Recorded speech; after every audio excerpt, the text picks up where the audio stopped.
Hello, എല്ലാ കൂട്ടുകാർക്കും നമസ്കാരം. സീരിയൽ മാനിയ വെറൈറ്റി സ്റ്റോറീസിന്റെ ഏറ്റവും പുതിയൊരു വീഡിയോയിലേക്ക് എല്ലാവർക്കും സ്വാഗതം കേട്ടോ. അപ്പം ഞാൻ എത്തിയിരിക്കുന്നത് നമ്മുടെ ചെമ്പനീർ പൂവ് സീരിയലിന്റെ ഇന്നത്തെ ആ ഒരു സൂപ്പർ ഹിറ്റ് കഥയൊക്കെ ആയിട്ടാണ്. നേരെ നമുക്ക് സച്ചിയുടെയും രേവതിയുടെയും ഇന്നത്തെ കഥയിലേക്ക് പോയാലോ. അങ്ങനെതാ നമ്മുടെ രേവതി ആണെങ്കിൽ വളരെ ദേഷ്യപ്പെട്ട് ഇനി ഞാൻ ഈ വീട്ടിലേക്ക് വരില്ല എന്നും പറഞ്ഞ് ലക്ഷ്മിയോട് യാത്ര പറഞ്ഞ് ആ വീട്ടിൽ നിന്നും പടിയിറങ്ങുകയാണ്. അപ്പോൾ ലക്ഷ്മി ആണെങ്കിലും പിന്നാലെ പോയി ഒരുപാട് പ്രാവശ്യം രേവതിയെ തിരിച്ചു വിളിക്കുന്നുണ്ട്. എന്നാലും അവൾ കേൾക്കാത്ത മട്ടിലങ്ങ് നടന്നകലുക കേട്ടോ. അപ്പം അമ്മയ്ക്ക് വലിയ വിഷമമൊക്കെ ആയി. അങ്ങനെ പുള്ളിക്കാരി വലിയ സങ്കടത്തിൽ അവിടെ നിൽക്കുന്ന സമയത്താണെങ്കിലോ അമ്മ ചേച്ചി എന്താ ചെയ്യുക ഇനിയിപ്പോൾ ഇങ്ങനെയൊക്കെ ആണെങ്കിൽ ചേച്ചിയുടെ ഭാവി എന്താകുമെന്നൊക്കെ ചോദിച്ചു ദേവു അവിടെ ആശങ്കപ്പെട്ട് നിൽക്കുകയാണ്. അപ്പം ഈ സമയത്താണെങ്കിലോ നമ്മുടെ സുധിയെ കാണിക്കുകയാണ്. അപ്പം സുധിയാണെങ്കിലും വളരെ വിഷമത്തിൽ ഇങ്ങനെ നിൽക്കുക കേട്ടോ. അപ്പം എന്തൊക്കെ വന്നാലും പെണ്ണു വീട്ടുകാർ വന്നിട്ട് ആ കാർ ഡ്രൈവർ വന്ന് കാര്യങ്ങൾ പറഞ്ഞല്ലോ, ഇതുപോലെയുള്ളൊരു ഫ്രോഡിനെ കല്യാണം കഴിച്ചു കൊടുക്കാൻ പറ്റത്തില്ല എന്ന്. ആ ഒരു ദുഃഖത്തിൽ നമ്മുടെ ശ്രുതി അവിടെ അങ്ങനെ നിൽക്കുന്ന സമയത്താണ് ശ്രുതിയുടെ കോള് വരുന്നത്. അപ്പം ഫോൺ ഇങ്ങനെ എടുക്കുന്ന സമയത്ത് അല്ല ഞാനാണ് ശ്രുതിയാണ് മനസ്സിലായെന്ന് ചോദിക്കുക.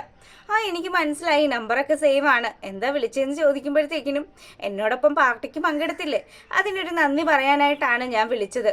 അത് താൻ അന്നേ പറഞ്ഞ സംഭവമല്ലേ, പിന്നെന്താ പ്രശ്നമെന്ന് ചോദിക്കുക. അല്ല ഇയാൾക്ക് സുഖാണോ എന്ന് ചോദിക്കുക. എനിക്ക് പ്രശ്നങ്ങളൊന്നുമില്ല, പിന്നെ ചില ബുദ്ധിമുട്ടുകളൊക്കെ ഉണ്ട്, കാശില്ലല്ലോ, സ്വന്തമായിട്ട് ജോലിയും കൂലിയും ഒന്നും ഇല്ലാത്തത് കൊണ്ട് അതിൻ്റെതായിട്ടുള്ള വിലയല്ലേ നമുക്കൊക്കെ ഉണ്ടാകുള്ളൂ. അല്ല ഇയാൾ എന്താ വിളിച്ചതെന്ന് പറഞ്ഞില്ലല്ലോ. ഞാൻ വിളിച്ചത് താങ്ക്സ് പറയാൻ തന്നെയാണ്, പക്ഷേ എനിക്ക് നേരിട്ട് കണ്ട താങ്ക്സ് പറയണം. ഇയാൾക്കൊന്ന് റെസ്റ്റോറൻറ്റിലേക്ക് വരാൻ പറ്റുമോ എന്ന് ചോദിക്കുക.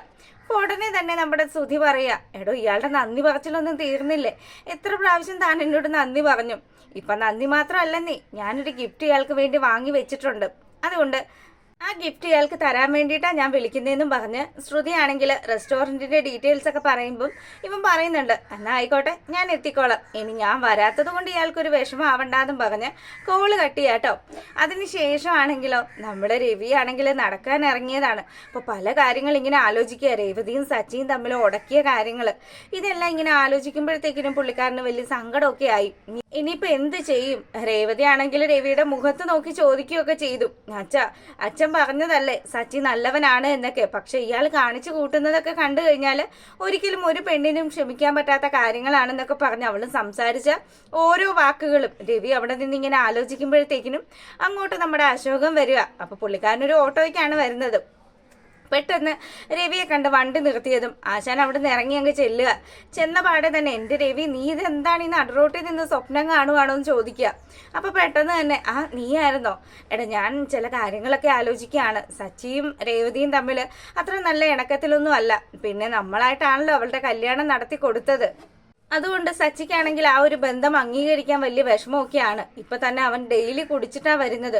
അത് മാത്രമല്ല അവനാണെങ്കിൽ അവളുടെ വീട്ടിൽ നിന്ന് കൊടുത്ത മാല വരെ പണയം വെച്ച് കുടിച്ചു. അപ്പൊ ഇതൊക്കെ കേൾക്കുമ്പോൾ അശോകന് കാര്യം പിടികിട്ടി. പക്ഷെ സച്ചി നല്ല രീതിയിൽ തന്നെ അശോകനോട് പറഞ്ഞിട്ടുണ്ട്, ഒരു കാരണം വെച്ചാലും അങ്കിളിനെ ഞാൻ സഹായിച്ച കാര്യം അത് അച്ഛൻ പോലും അറിയരുത് എന്നുള്ള കാര്യം. ഇതുകൊണ്ട് തന്നെ പുള്ളിക്കാരൻ കാര്യങ്ങളൊന്നും പറയുന്നില്ല.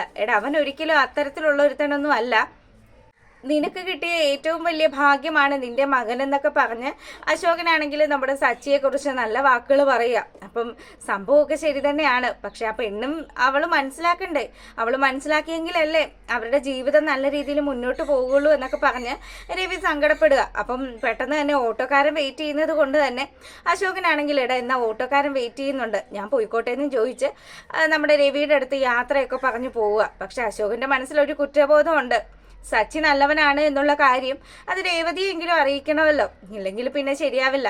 അങ്ങനെ ആ ഒരു സീൻ കഴിയുമ്പോൾ നമ്മളെ കാണിക്കുന്നത് സുധിയാണ്. അപ്പം സുധിയാണെങ്കിലോ നമ്മുടെ ശ്രുതി പറഞ്ഞതുപോലെ തന്നെ റെസ്റ്റോറൻറ്റിൽ എത്തുക. അപ്പോൾ ശ്രുതിയുടെ കൂട്ടുകാരിയാണെങ്കിൽ അവിടെ കട്ട വെയിറ്റിങ്ങിലായിരുന്നു. പുള്ളിക്കാരി പറയുന്നുണ്ട്, എൻ്റെ പൊന്നോ ഈ VIP ആൾക്കാരെയൊക്കെ കാണാൻ വേണ്ടി ഞാൻ എത്ര നേരമായി വെയിറ്റ് ചെയ്യുന്നു, അല്ല നിങ്ങൾ രണ്ടാളും ഇരിക്കുമെന്നും പറഞ്ഞ് ശ്രുതിയോടും സുധിയോടും അവിടെ ഇരിക്കാൻ പറയുക. അപ്പം എങ്ങനെയാണ് കാര്യങ്ങൾ എന്നൊക്കെ ചോദിക്കുമ്പോഴത്തേക്കിനും ഇവൾ ഇത്രയും സന്തോഷത്തിലിരിക്കുന്നത് ഞാൻ എൻ്റെ ജീവിതത്തിൽ ആദ്യമായിട്ടാണെന്നേന്നും പറഞ്ഞ് കൂട്ടുകാരിയാണെങ്കിൽ നമ്മുടെ ശ്രുതിയോട് സംസാരിക്കുക. അപ്പം ശ്രുതി പറയാം, നിന്നെ ഞാൻ പരിചയപ്പെടുത്തിയില്ലല്ലോ, ഇത് എൻ്റെ ഫ്രണ്ടാണ് സുധീന്ദ്രനാണ് എന്നുള്ള കാര്യമൊക്കെ പറയുമ്പം ഞാൻ ഇവളുടെ ഫ്രണ്ടാണ് കേട്ടോ, ഞങ്ങൾ ഒരുമിച്ചാണ് താമസിക്കുന്നത് എന്നൊക്കെ പറഞ്ഞ് കൂട്ടുകാരിയും ഇങ്ങനെ സംസാരിക്കുക. അപ്പം ആ സമയത്ത് ഇനിയിപ്പോൾ ഞാനിവിടെ ഇരിക്കണോ, ഞാനിനി സ്വർഗത്തിലെ കട്ടുറുമ്പാകില്ലേ എന്നൊക്കെ പറഞ്ഞ് കൂട്ടുകാർ പതിയെ അവിടെ നിന്ന് സ്കൂട്ടാവാൻ തുടങ്ങുമ്പോഴത്തേക്കിനും ശ്രുതിയാണെങ്കിലോ അതായിരിക്കും നല്ലതെന്നൊക്കെ പറഞ്ഞ് അവിടെ ഇങ്ങനെ ഇരുന്ന് സംസാരിക്കുക കേട്ടോ.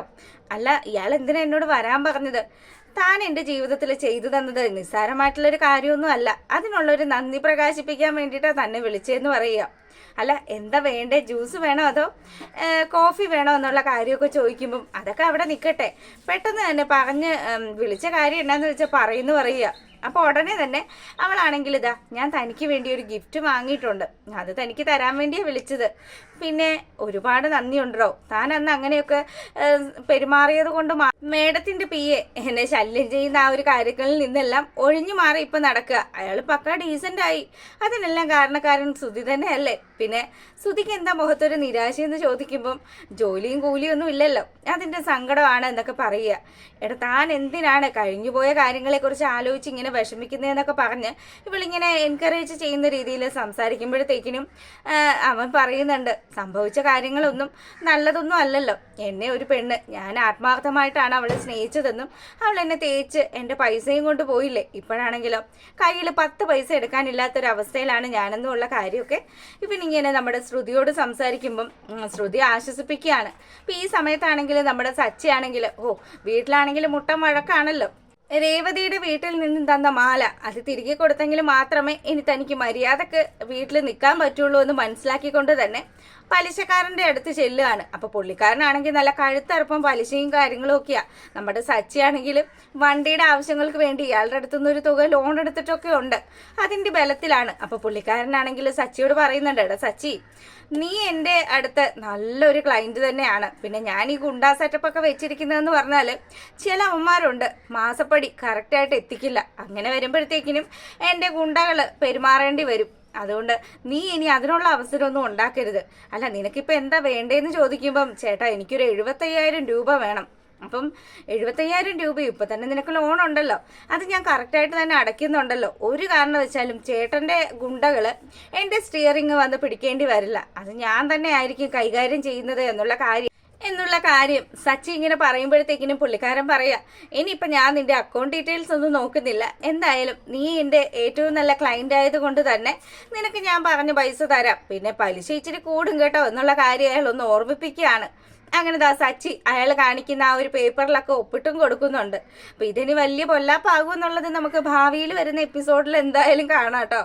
അങ്ങനെ അവൻ ആ ഒരു കാശുമായിട്ട് അവിടെ നിന്ന് പോകാൻ തുടങ്ങുക. അപ്പോൾ ഈ സമയത്താണെങ്കിലും വീണ്ടും നമ്മുടെ സുധിയെയും കാണിക്കുകയാണ്. രണ്ടാളും കൂടി അവരുടെ ഉള്ളിലെ ആ ഒരു ഇഷ്ടങ്ങളെ പരസ്പരം ഷെയർ ചെയ്യുക. അതെ, എനിക്ക് ആ ATM നിന്നും ക്യാഷ് വരുമ്പോഴുള്ള ആ ഒരു സൗണ്ട് ഉണ്ടല്ലോ, ഒരു രക്ഷയില്ല എൻ്റെ പൊന്ന് ശ്രുതി, അതെനിക്ക് ഭയങ്കര ഇഷ്ടമാണെന്നും പറഞ്ഞ് ശ്രുതി ഇങ്ങനെ ശ്രുതിയോട് അവളുടെ ഇഷ്ടങ്ങൾ പറയുമ്പം സുധീന്ദ്രൻ പറയുന്നുണ്ട്, എനിക്ക് ഫുൾ മൂൺ കാണുന്നത് ഇഷ്ടമാണ്. അങ്ങനെയുള്ള ഒരുപാട് ഇഷ്ടങ്ങൾ ഇവർ പരസ്പരം ഷെയർ ചെയ്യുക. അങ്ങനെയാണെങ്കിൽ നമ്മൾ ഇത്ര ഇഷ്ടങ്ങളൊക്കെ പരസ്പരം ഉള്ളപ്പം നമുക്ക് തമ്മിൽ ജീവിച്ചാൽ എന്താന്ന് ശ്രുതിയോട് ചോദിക്കുമ്പം ശ്രുതിക്കാണെങ്കിൽ ഭയങ്കര നാണമായി കേട്ടോ. എന്തായാലും ഒന്ന് ചൂടുവെള്ളത്തിൽ വീണ പൂച്ചയായതുകൊണ്ട് അതിന്റെ ചെറിയൊരു പേടിയൊക്കെ പുള്ളിക്കാരനുണ്ടാകും. എന്നാലും ഇവളാണെങ്കിൽ ചോദിച്ചു മനസ്സിലാക്കി കൊടുക്കുന്നുണ്ട്, ദേ എത്രയൊക്കെ വന്നാലും നിനക്ക് കാശുണ്ടായിരുന്ന സമയത്താണ് സുധിയെ ആ പെണ്ണ് ചതിച്ചിട്ട് പോയത്. പക്ഷെ ഞാൻ നിന്നോട് ഇഷ്ടം പറയുന്നത് നിനക്കൊരു പൈസയും നിന്റെ കൈവശം ഇല്ല എന്ന് മനസ്സിലാക്കിക്കൊണ്ട് തന്നെയാണ്. എനിക്ക് വേണ്ടത് കാശ് മാത്രമല്ല, എനിക്ക് വേണ്ടത് സ്നേഹിക്കാൻ നല്ല മനസ്സുള്ള ഒരാളെ, സുധിയെ പോലെയുള്ള ഒരാൾ എൻ്റെ ജീവിതത്തിൽ വന്നു കഴിഞ്ഞാൽ എൻ്റെ ലൈഫ് തന്നെ കളർഫുള്ളാകും എന്നുള്ള കാര്യമൊക്കെ ഇവളിങ്ങനെ പറയുമ്പോഴത്തേക്കിനും സുധിക്കും നല്ല രീതിയിൽ സന്തോഷമൊക്കെ ആവുന്നുണ്ട്. അപ്പം അത്തരത്തിലുള്ളൊരു റൊമാൻറ്റിക് സീൻ കാണിച്ചുകൊണ്ടാണ് നമ്മുടെ ഇന്നത്തെ ചെമ്പനീർ പൂവ് അവസാനിക്കുന്നത്. അപ്പം എല്ലാവരും കാണുക, എല്ലാവരും സപ്പോർട്ട് ചെയ്യുക, എല്ലാവർക്കും നല്ലൊരു ദിവസമൊക്കെ ആശംസിച്ചുകൊണ്ട് വീഡിയോ വൈൻഡപ്പ് ചെയ്യുന്നു. താങ്ക്